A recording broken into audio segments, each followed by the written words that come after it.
Hello friends, welcome to gene class. मैं DN Sinha आज आपको डिस्टेंस और डिस्प्लेसमेंट के ऊपर एक क्लास लेकर के बतलाने के लिए आपके सामने फिर से उपस्थित हुए हैं। आशा रखते हैं आपको डिस्टेंस और डिस्प्लेसमेंट के ऊपर जो भी दिमाग में दिक्कतें हैं वो ये क्लास आपको दूर कर देगी। देखो, डिस्टेंस क्या चीज़ है? When a body moves from one point to another, the distance traveled referred to actual length। यानी जितना भी हम लोगों ने दूरी तय किया चलते हुए, बाइक से, कार से, किसी भी चीज़, वो जितना डिस्टेंस हम लोगों ने कवर किया उसको हम लोग वो टोटल लेंथ को कहेंगे distance cover by the object. दूसरी बात, displacement. When a body moves from one position to another, the shortest distance between the initial point to the final point along with direction is known as the displacement। अब अगर मान लो कोई triangular form में हम लोग अपने journey को तय किया है ट्रायंगुलर फॉर्म में, तो जब ट्रायंगुलर फॉर्म में तय करेंगे दूरी को, वहाँ अगर किसी डिस्टिनेशन पर पहुँच के तो टोटल लेंथ तो वही होगा जो हम लोगों ने तय किया। बट इस चीज़ को अगर हम लोग ऐसे समझें कि अगर एरियल व्यू देखेंगे initial point to the final point, तो वो aerial view along with direction वो हम लोगों का डिस्प्लेसमेंट है। हम कुछ एग्जाम्पल लेकर के आप लोग को समझाने की कोशिश करते हैं। उम्मीद रखते हैं कि आपको अच्छे से ये बात समझ में आए। मान लो एक ट्रायंगुलर फॉर्म में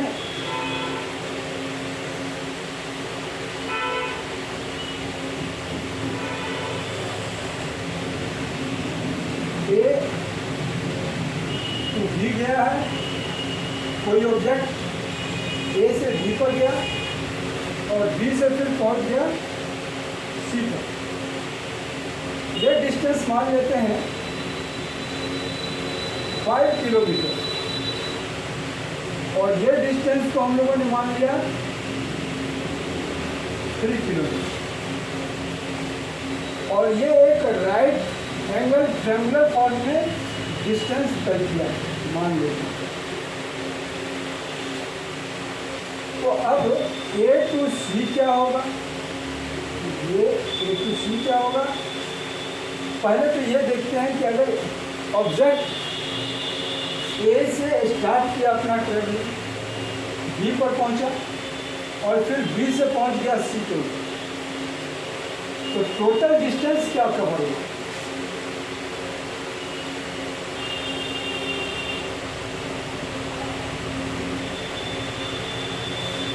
फाइव किलोमीटर प्लस 3 किलोमीटर।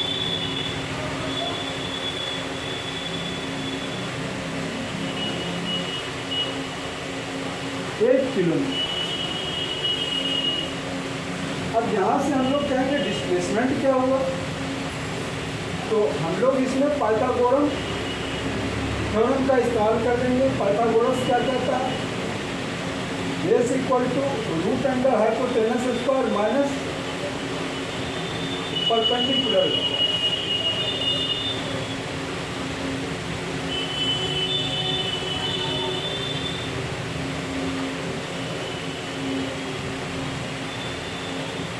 ये टू सी क्या होगा?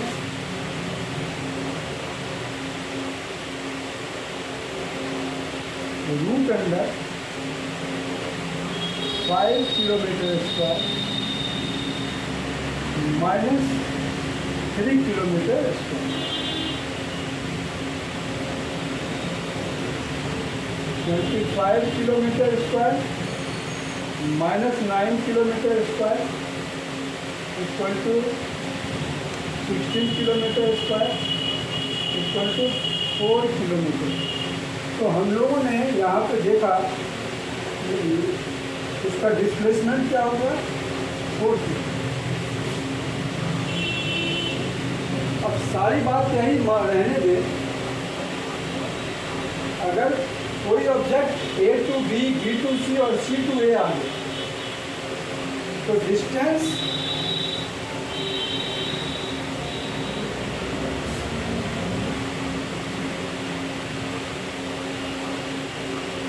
A to A equal to कितना जाएगा? 5 किलोमीटर प्लस 3 किलोमीटर, 4 किलोमीटर।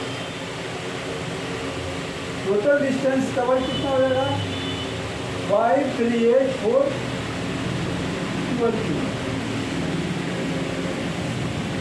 और अब यहाँ पर जब 8 से स्टार्ट करके कोई ऑब्जेक्ट ए पर ही लौट के चला तो डिस्टेंस तो हम लोगों ने देखा 12 किलोमीटर तक का किया, लेकिन क्या डिस्प्लेसमेंट कितना होगा? डिस्प्लेसमेंट हो जाएगा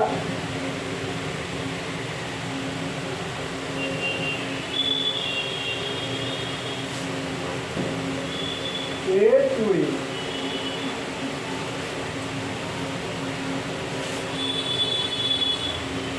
A to A कितना हो जाएगा डिस्प्लेसमेंट? A to A,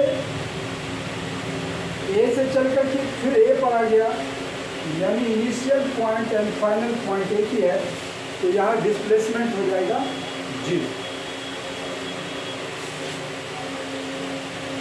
तो एक बात तो तय हो गई कि डिस्टेंस कभी भी 0 हो नहीं सकता है, लेकिन डिस्प्लेसमेंट 0 हो सकता है। कब होगा? when initial point and final point of the traveled object is the same point। जब इनिशियल पॉइंट और फाइनल पॉइंट वही एक पॉइंट होगा जहाँ से चल के वो चलना प्रारंभ किया था और फिर वहीं पर लौट करके वो ऑब्जेक्ट पहुँच जाता है, तो इस केस में डिस्प्लेसमेंट 0 होगा।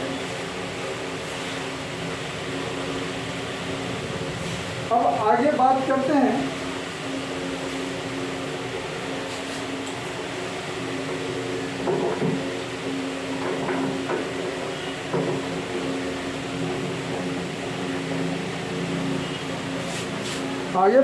हैं अगर एक सर्कुलर फॉर्म में कोई ऑब्जेक्ट मूव कर रहा हो,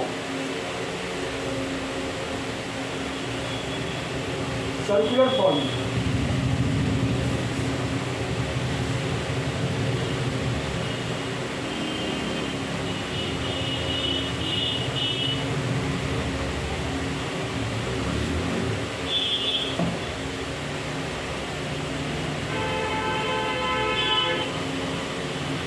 अगर ये हम मान लें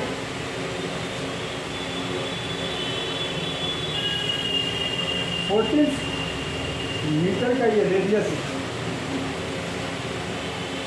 कोई ऑब्जेक्ट ए से चला है और यहाँ बी पर पहुँच गया,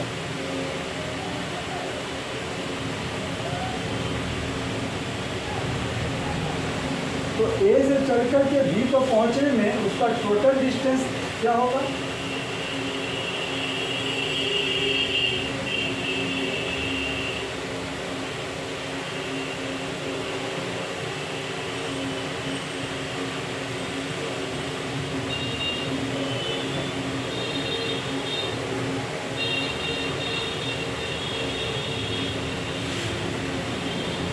ए से चल के ऑब्जेक्ट अगर बी पर पहुंचा है तो डिस्टेंस कवर हो जाएगा पाई आर, क्योंकि सेमी सर्कल के कर्व पार्ट का जो डिस्टेंस होता है वो पाई आर होता है। और पाई आर की बात करें तो यहाँ 22/7 × 14 मीटर हो गया, 2 टाइम कर जाएगा, 44 मीटर इसका डिस्टेंस कवर हो जाएगा। लेकिन इसी केस में अगर हम बोले displacement A to B,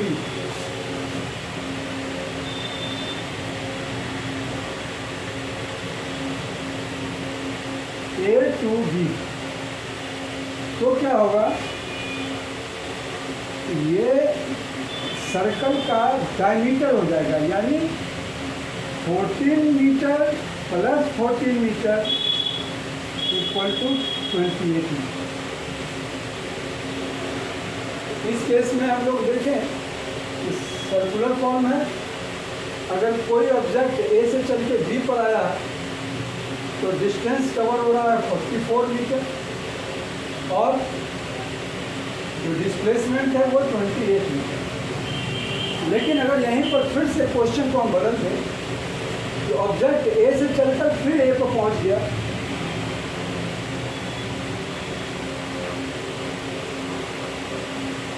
A to ए, तो क्या हो जाएगा, डिस्टेंस 2πr हो जाएगा।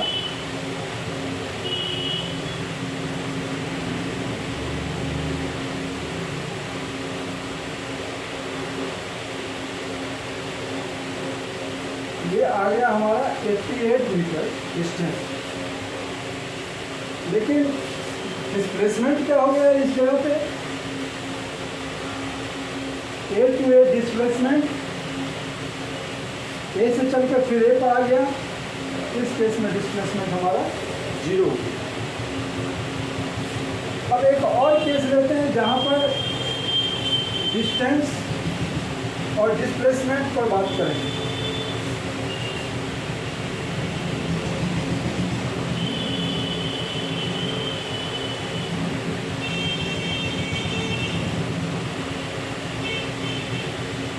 मान लो ये 1.5 metre, 3 metre, 2.5 metre, A B C D. पहले ऑब्जेक्ट चलता है ए से बी की तरफ, फिर बी से सी की तरफ, फिर सी से डी की तरफ।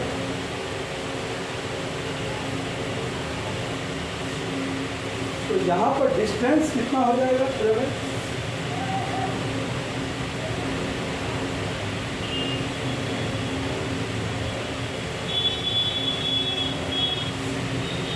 (1.53 + 2.5) 1.5 metre plus 3 metre plus 2.5 metre आ गया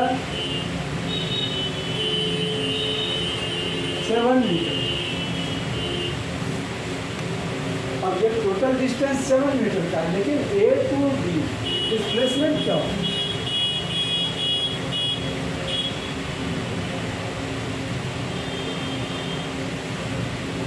डिस्प्लेसमेंट क्या होगा इसका, इसके लिए आपको थोड़ा समझना पड़ेगा। इसको मैंने डॉटेड लाइन से आगे बढ़ा दिया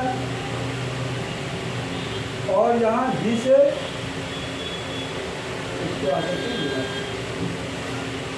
मान लीजिए पॉइंट को ई इमेजनरी पॉइंट, अब ये 1.5 है, 2.5 शिफ्ट कर गया यहाँ, 3 मीटर शिफ्ट कर गया यहाँ। तो टोटल डिस्प्लेसमेंट में क्या हो गया 1.5 + 2.5, यानी √अंडर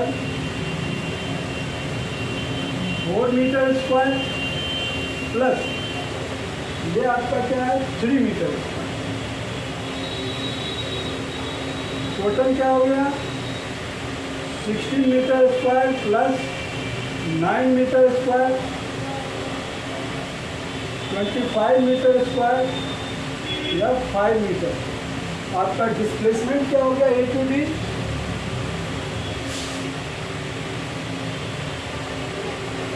5 मीटर। तो जब कभी भी इस तरह का कॉम्प्लिकेटेड सवाल ले तो आप इस ऐसा नहीं कि दोनों ट्रायंगल को निकालने लगना, क्योंकि इस दोनों के बीच का डिस्टेंस कहीं पर भी कोई जिक्र है नहीं।